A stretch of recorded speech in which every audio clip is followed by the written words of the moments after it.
இதே பொன்மனச்சம்பல் புரட்சி தலைவர் எம்ஜிஆர் அவர்கள் திராவிட முன்னேற்ற கழகத்தை எதிர்த்து சட்டமன்றத்திலே பேசுகின்ற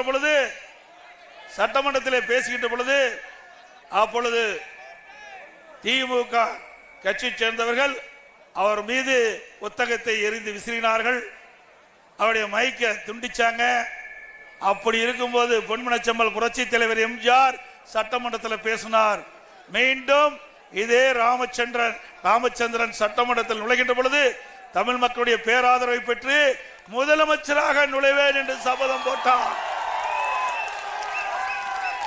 அதன்படி மக்களுடைய ஆதரவு பெற்று பெரும்பான்மையான இடங்களில் வெற்றி பெற்று முதலமைச்சரானார். அதே போல 1989 நானும் சேவல்ல ஜெயிச்சு எம்எல்ஏ இருந்தேன். அப்ப அம்மாவோட பணியாற்றக்கூடிய வாய்ப்பு கிடைச்சது. அந்த காலகட்டத்தில் அம்மா எழுந்து சட்டமன்றத்தில் பேசிக் கொண்டிருக்கும் போது திராவிட முன்னேற்ற கழகத்தை சேர்ந்த அமைச்சர்கள் சில சட்டமன்ற உறுப்பினர்கள் அம்மாவை கடுமையாக சட்டமன்றத்திலே தாக்கினார்கள். மாண்புமிகு அம்மா அவர்கள் எதிர்கட்சி தலைவராக இருந்தாங்க, ஒரு பெண்மணியா இருந்தாங்க.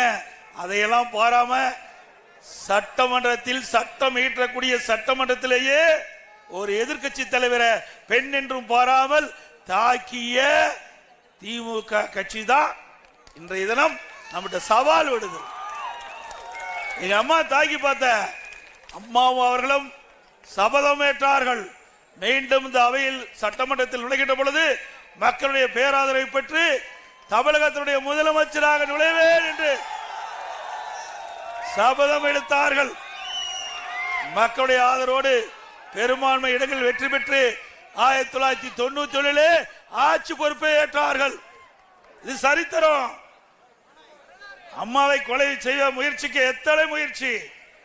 அம்மா பிரச்சாரத்தை முடிச்சுக்கிட்டு கார்ல வந்துட்டு இருக்கும்போது மீனம்பாக்கம் விமான நிலையத்தில் லாரி விட்டு அம்மா கார் மீது மோதினார்கள். அம்மா படுகாயமடைந்து மருத்துவமனையில் சிகிச்சை பெற்றாங்க.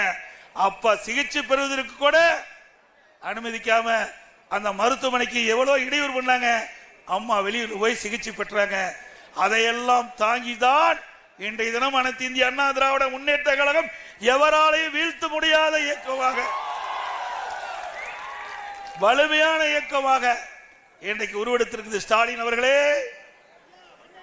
அம்மா மறைவுக்கு பிறகு எவ்வளவு பிரச்சனையும் நீங்க தூண்டி விட்டீங்க.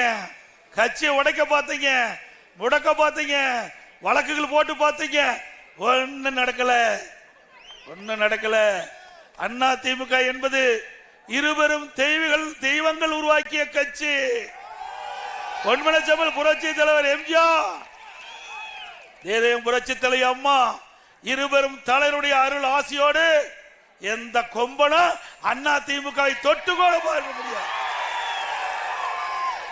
நீ போய் பிஜேபி கண்டு பயப்பட சொல்றீங்க, நீ வேணா பயப்படலாம்.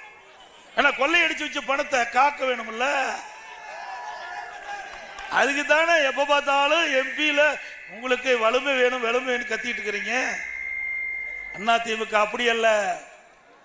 கூட்டணியில் இருந்தாலும் இல்லாவிட்டாலும் மக்களுடைய பிரச்சனையை பேசுவதில் முதல் கட்சி அண்ணா திமுக கட்சி. உங்களை போல ஆட்சியில் இருக்கின்ற போது ஒரு நாடகம், ஆட்சியில் இல்லாத போது ஒரு நாடகம். அப்படி இரட்டை வேடம் போடுகின்ற கட்சி அண்ணா திமுக கட்சி அல்ல. அதோட